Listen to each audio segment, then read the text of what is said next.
여러분, 그 미래 소비 트렌드를 예측하는 책인 트렌드 코리아 2025라는 책이 있거든요. 이 책은 사실 매해마다 그 유행하는 트렌드들을 조사하고 발표하는 책인데요. 2025년에 얘는 올해 사회 분위기를 이끌어갈 주요 트렌드 키워드를 이 책에서는 뭐라고 이야기했냐면요, 아보하라고 이야기했습니다.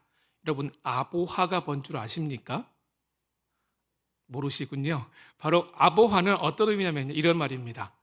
아주 보통의 하루. 이것의 줄임말이 바로 아보하입니다. 아주 행복하지도 않고 아주 불행하지도 않은 평범한 우리의 보통의 하루를 의미하거든요. 사실 이전까지 좀 유행했던 이야기 뭐냐면 소소하지만 확실한 행복, 소확행이라는 단어 아마 여러분 들어보셨을 겁니다. 사실 이 단어를 대체하는 단어가 바로 이 아보합니다.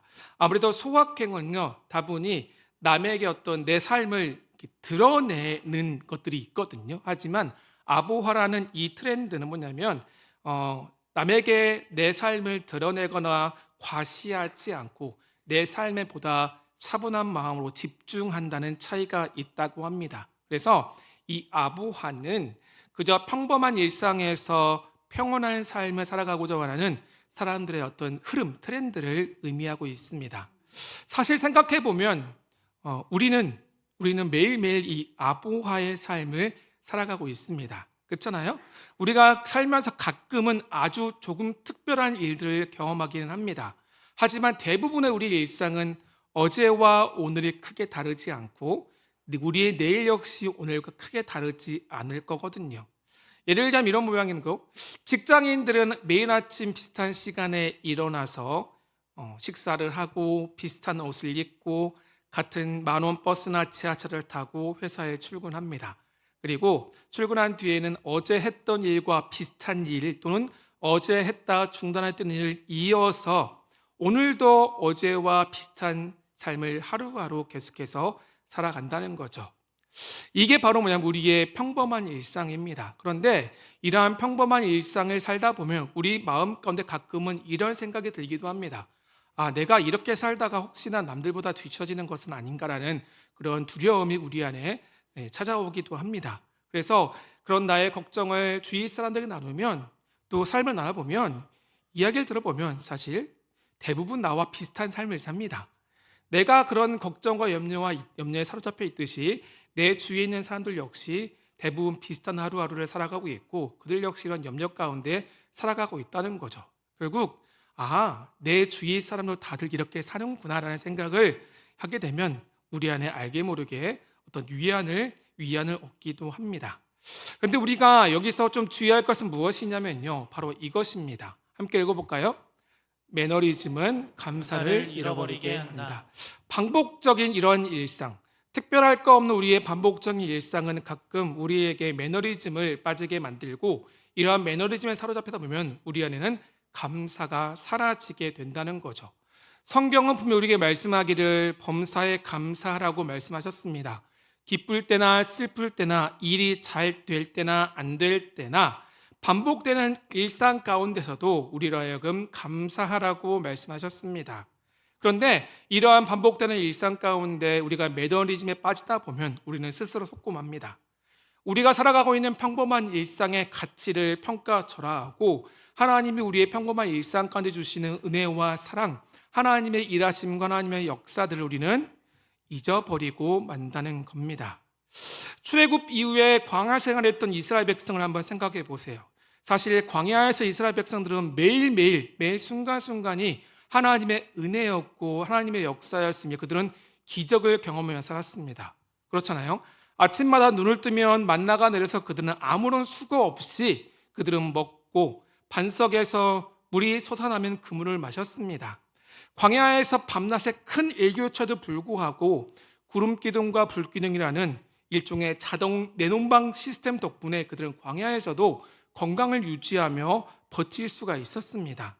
하지만 이스라엘 백성들은 이런 반복되는 일상 가운데 하나님의 어떤 기적과 은혜가 익숙해지니 더 이상 이것에 감사하지 않았습니다.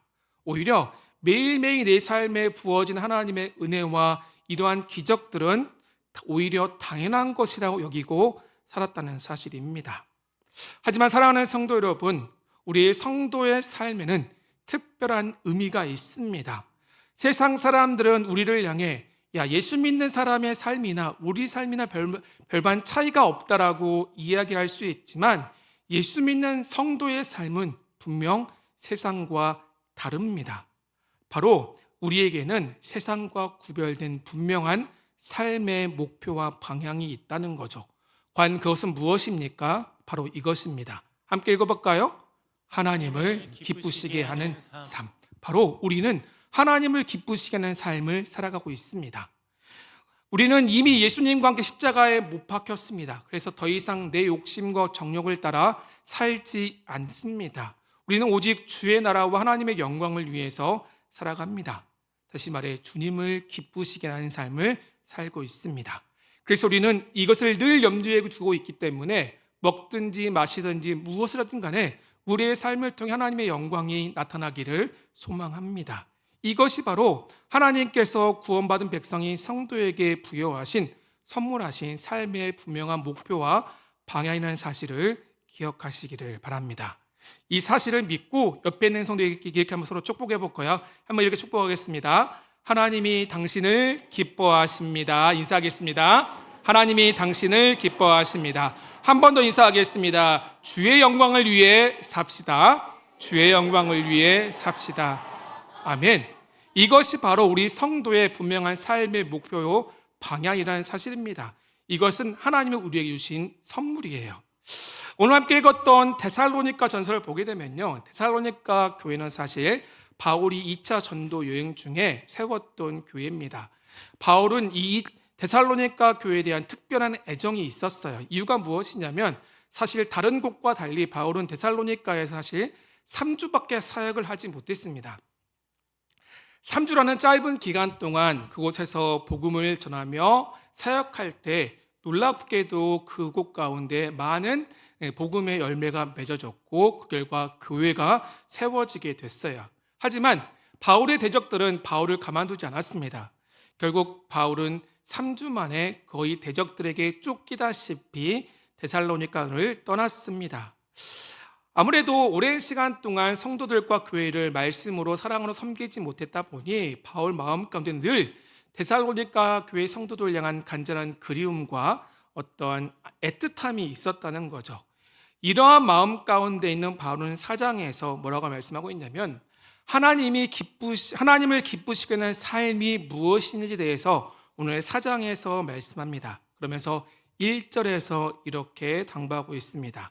우리 1절 말씀 같이 한번 읽어볼까요? 함께 읽겠습니다. 너희가 마땅히 어떻게 행하며 하나님을 기쁘시게 할 수 있는지를 우리에게 배웠으니 곧 너희가 행하는 바라 더욱 많이 힘쓰라. 아멘. 이 말씀을 보게 되면요, 바울은 이미 3주밖에 짧은 기간 동안 데살로니가 교회에서 말씀 사역을 했지만 이미 바울은 그 3주라는 시간 안에 데살로니가 교회 성도들에게 과연 성도는 어떻게 살아가야 하며 어떻게 사는 것이 하나님이 기뻐하시는 삶이라는 사실을 다 전달했습니다. 가르쳤다는 거죠. 그리고 데살로니가의 성도들 역시 그 사실을 깨달았고 마음에 새겼고 하나님을 기쁘시게 하는 삶을 살아가고 있다라고 말씀하고 있습니다. 그러면서 바울은 다시 한번 당부하고 있는 거죠. 내가 지금 멀리 너희로 떨어져 있긴 하지만 너희가 그 말씀을 기억하고 더욱더 하나님을 기쁘시게 하는 삶을 위해 힘쓰라고 당부하고 있습니다. 그러면서 바울은 계속해서 4장에서요, 그렇다면 과연 성도가 어떻게 하나님을 기쁘시게 하는 삶을 살아갈 수 있는가에 대해서 3가지를 짧게 설명합니다. 먼저 3절입니다. 3절 말씀 같이 한번 읽어볼까요? 함께 읽도록 하겠습니다. 하나님의 뜻은 이것이니 너희의 거룩이니라. 아멘. 바로 하나님을 기쁘시게 하는 삶의 비결이 성도의 거룩이라고 말씀하고 있습니다. 바로 이것을 세상과 구별된 삶을 살아가는 것, 하나님의 거룩하심을 기억하고 너희들 삶의 현장에서 세상과 구별된 거룩을 살아가려는 것이 바로 하나님을 기쁘시게 하는 삶이라고 첫 번째 말씀하고 있습니다. 그리고 바울은 계속해서 8절, 9절과 10절에서 하나님을 기쁘시게 하는 두 번째 삶을 이렇게 제안합니다. 같이 한번 읽어보겠습니다. 형제의 사랑에 관하여는 너희에게 쓸 것이 없음은 너희들 자신이 하나님이 가르치심을 받아 서로 사랑함이라. 너희가 온 마게도냐 모든 형제에 대하여 과연 이것을 행하도다. 아멘. 바로 하나님을 기쁘시게 하는 성도의 삶 두 번째는 뭐라고요? 형제의 사랑이라는 거죠. 바울은 이미 데살로니가의 성도들에게 형제의 사랑에 대해서 강조했고, 이 데살로니가의 성도들은 형제의 사랑을 몸소 실천하고 있습니다. 그러면서 뭐라고 했냐면 너희가 온 마게도냐와 너희 주위에 있는 형제들에게 이것을 이미 행하고 있다라고 말씀하고 있습니다. 이것이 바로 하나님이 기뻐하시는 삶 두 번째입니다. 그리고 마지막 세 번째 11절에 이렇게 말씀합니다. 11절 말씀 같이 한번 읽어보겠습니다. 또 너희에게 명령한 것 같이 조용히 자기 일을 하고 너희 손으로 일하기를 힘쓰라. 아멘. 그래서 이렇게 말씀하고 있죠. 조용히 자기 일을 하고 너희 손으로 일하기를 힘쓰라. 쉽게 얘기해서 근면성실함과 노동을 강조하고 있다는 거죠. 사실 첫 번째, 두 번째 거룩과 형제사랑 우리는 익히 잘 알고 있습니다. 사실 세 번째도 좀 의외긴 하죠. 그런데 데살로니가 교회 성도들은 사실 이 근면성실과 이 노동에 대한 오해를 가지고 있었습니다. 왜냐하면 당시 헬라 문화권 안에서는요, 이 노동이나 근면성실함은 누구에게 해당되냐면 소위 계급이 낮은 노예나 천한 사람들이 대상으로 여겨졌습니다. 그런데 성도들 중에는 동일하게 그런 생각을 갖고 있었어요. 그래서 성도들 중에는 분명히 다시 오신다 약속하신 예수님의 재림을 기다리면서 더 이상 일을 하지 않고 놀고 먹으며 무절제한 삶을 살아가는 분들이 있었다는 거죠. 그래서 마땅히 해야 할 일을 하지 않으면서 하나님이 맡기신 삶의 자유를 등한시하고 소홀히 하는 사람이 많았다는 겁니다. 이런 상황에서 바울이 권면하고 있는 거죠. 하나님이 기뻐하시는 삶 중요한 게 무엇이냐면 바로 하나님이 너희에게 맡기신 삶의 그 자리를 묵묵히 감당해 가는 것, 부지런하게 근면성실하게 내게 맡겨주신 삶의 자리를 꿋꿋하게 지켜가는 것이 바로 하나님이 기뻐하시는 삶이라고 강조하고 있습니다. 정리해보면 바울은 예수님의 재림에 대해서 잘못 이해해서 결국 평범하고 일상적인 삶의 가치를 인정하지 않고 무의도식하면서 사람들에게 삶의 자리에서 불성실한 그들에게 거룩과 형제 사랑과 너희의 삶의 자리를 꿋꿋하게 지켜가는 그 삶을 하나님이 기뻐하시는 삶이라고 강조하고 있다는 사실입니다. 사랑하는 성도 여러분, 하나님은 우리가 세상과 구별된 거룩한 삶을 살고 형제를 사랑할 때 반드시 기뻐하십니다. 아멘이시죠? 우리는 그러한 삶을 살기 위해서 부단히 애를 씁니다. 이 두 가지는 너무나 잘 알고 있지만 우리는 너무나 쉽게 잊어버리는 것은 무엇이냐면 우리에게 맡겨주신 가정이나 직장이나 교회나 삶의 현장에서 우리에게 맡겨주시는 그 자리를 묵묵하게 감당해 가는 것, 그것을 우리는 너무나 쉽게 생각할 때가 있다는 거죠. 왜냐하면 우리의 삶을 보게 되면 매일매일 어떤 특별함이나 변화가 없이 그냥 반복되는 일상 같거든요. 과연 평범한 이러한 나의 일상을 하나님이 기뻐하실까라는 생각을 우리는 하지만 우리는 쉽게 생각하지 않습니다. 하나님은 이러한 나의 삶을 기뻐하지 않는다라고 생각합니다. 뭔가 정확히 설명할 수 없지만 내 삶에 특별한 일이 있고 특별하게 하나님 앞에 내가 무엇을 결단하고 헌신하고 정말 남들이 부러워할 만한 어떤 놀라운 역사가 있어야만이 하나님이 내 삶을 주목하시고 내 삶을 기뻐하실 것이라는 그런 생각을 합니다. 하지만 이것은 우리의 착각입니다. 하나님은 그렇게 여기지 않으세요. 여러분, 솔직히 우리의 삶을 하나 점검해 보십시오. 과연 우리가 지금까지 살면서 내 삶에 정말 드라마틱한 기적이나 역사가 과연 얼마나 있었습니까? 우리가 성경에서 쉽게 접하는 그런 기적들, 마치 홍해가 갈라지는 듯한 사건이 언제 있었습니까? 오병이와 같은 기적이 언제 있었습니까? 사실 이러한 일은 그렇게 쉽게 경험할 수 있는 것이 아니거든요. 우리가 한평생 신앙생활 하지만 우리의 삶에 한두 번 있을까 말까한 이러한 일입니다. 우리는 이것을 제외하면 그저 평범한 하루하루를 살아갑니다. 그런데 우리는 홍해를 건너는 일이나 오병이와 같은 일들만이, 이러한 특별한 역사만이 하나님의 은혜가 있고 하나님의 인도하심과 섭리라는 생각을 합니다. 그러면 잘 생각해 보세요. 여러분, 오늘 우리는 그저 평범한 하루를 살았습니다. 어제도 비슷했고 내일도 비슷하겠죠. 그렇다면 이러한 평범한 우리의 일상 가운데 하나님의 은혜와 하나님의 일하심, 인도하심이 없었습니까? 그거는 아니거든요.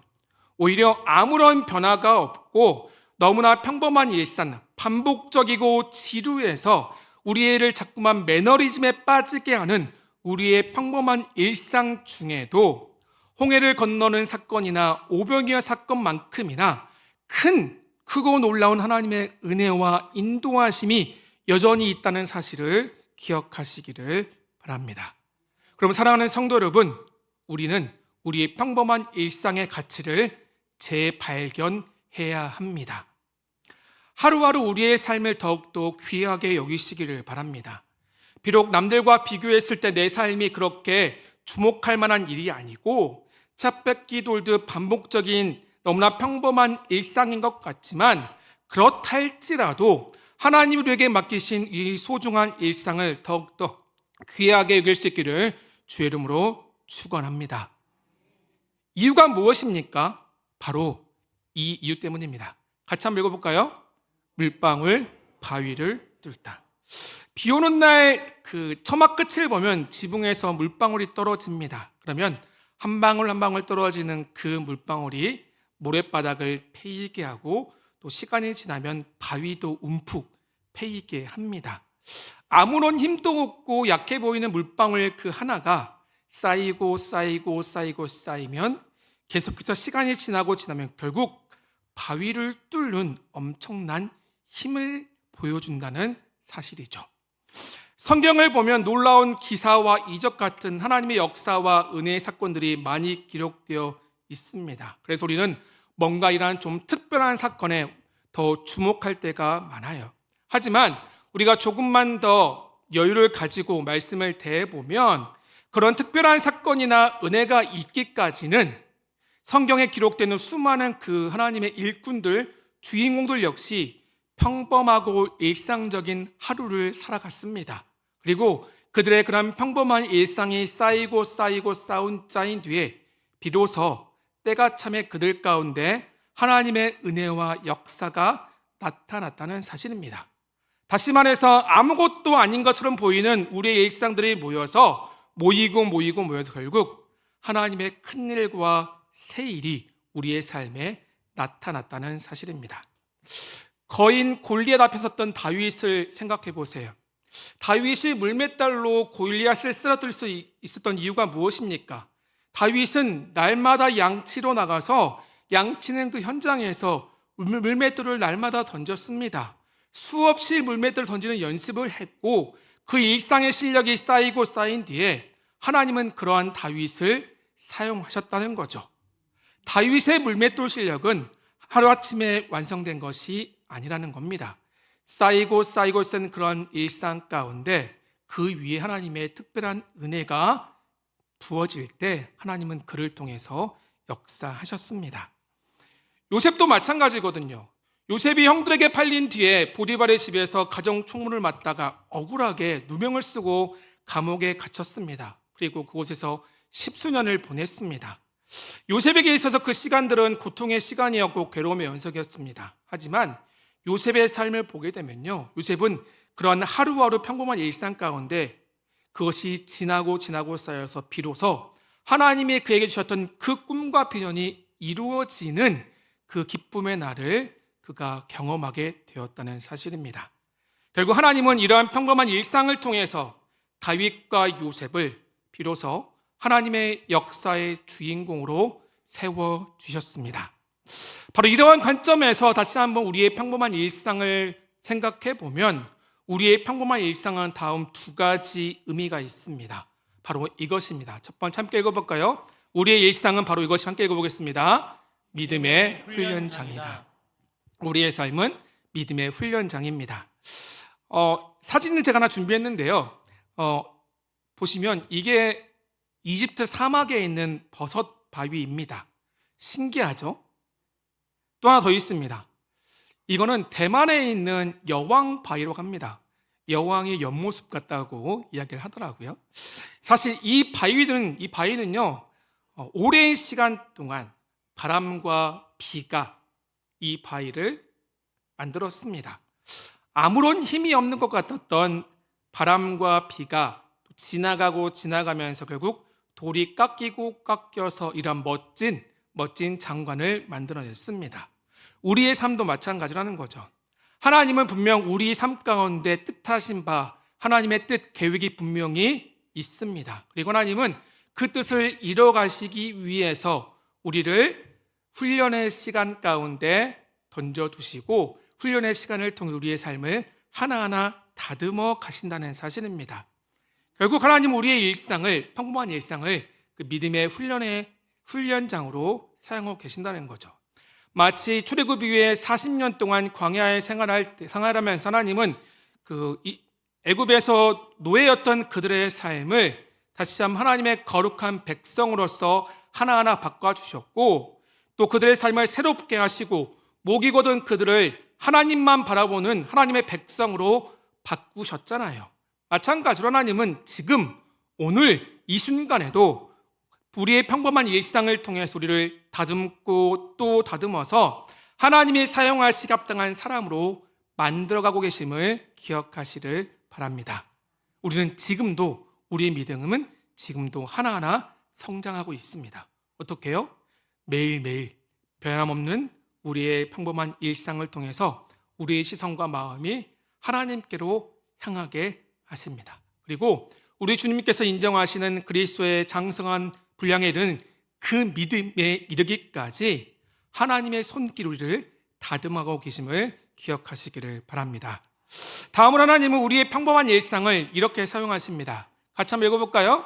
하나님의 역사의 무대. 하나님은 우리의 평범한 일상을 하나님이 일하시는 현장, 무대로 사용하십니다. 출애굽기 3장을 보게 되면요, 하나님께서 모세를 만나 주셨습니다. 하나님의 모세를 떨기는 불꽃 가운데 모세를 만나 주셨어요. 그때 모세는 무엇을 하고 있었습니까? 모세는 지난 40년 동안 쭉 해왔듯이 그곳에서 장인의 양을 치고 있었습니다. 아마 모세가 떨기나무 불꽃을 직관했던 그 장소는요, 전혀 낯선 곳이 아니었을 겁니다. 모르긴 몰라도 모세는 지난 40년 동안 그 현장을 수없이 지나다녔겠죠. 그리고 그날도 마찬가지였습니다. 모세는 늘 그랬던 것처럼 평범한 일상을 통해서 일상 가운데 찾아오신 하나님을 만났습니다. 그리고 하나님은 그러한 평범한 일상 중에 있던 모세를 만나 주셨고, 그를 그곳에서 하나님의 사람으로 하나님의 뜻과 계획을 이뤄갈 역사의 주인공으로 하나님은 불러주셨다는 사실입니다. 우리도 마찬가지라는 거죠. 우리가 하루하루 성실하게 우리에게 맡기신 삶의 자리를 지키고 하나님의 인도하심과 은혜를 기대하고 소망하는 마음으로 우리의 삶의 현장 그 자리를 지켜갈 때 하나님은 바로 오늘 우리가 서 있는 우리의 가정과 직장과 삶의 현장을 하나님의 역사의 현장으로 만들어 가심을 기억하시기를 바랍니다. 하나님 바로 그러한 우리의 삶을 통해서 하나님의 뜻을 친히 이루어 가시고 하나님의 역사를 이루어가고 가신다는 사실입니다. 그러므로 우리의 삶을 더욱더 묵묵하고 성실하게 믿음으로 그 자리를 지켜갈 수 있기를 진심으로 소망합니다. 지금까지의 말씀을 좀 요약해보면 이렇습니다. 물방울 하나가 바위를 뚫듯이 반복되는 우리의 일상이 쌓이면 막강한 힘을 갖는다고 말씀을 드렸습니다. 그리고 하나님 우리의 이러한 평범한 일상을 믿음의 훈련장으로 사용하시고 하나님의 역사의 무대로 사용하신다라고 말씀드렸어요. 이렇게 우리를 하나님이 사용하시기 합당한 사람으로 빚어가시는 하나님의 손길을 매 순간순간 경험하며 살아가고 있는데, 그렇다면 우리의 삶을 저는 여러분에게 가시적인 그림으로 이렇게 하나 비유하고 싶습니다. 바로 이것입니다. 이게 뭐냐면 워킹팜이라는 나무입니다. 되게 신기하게 생겼죠. 이 나무는 열대 지역에 자라는 나무인데요. 워킹팜, 걷는 나무입니다. 오른쪽에 보시면 지금 나무가 걸어가고 있죠? 보이시죠? 그리고 왼쪽에 있는 큰 사진을 보게 되면요, 바로 저게 보이는 게 나무의 뿌리입니다. 다리처럼 보이는 저 나무 뿌리로 이 워킹팜은요, 1년에 짧게는 4cm, 길게는 20cm까지 햇빛을 따라 움직입니다.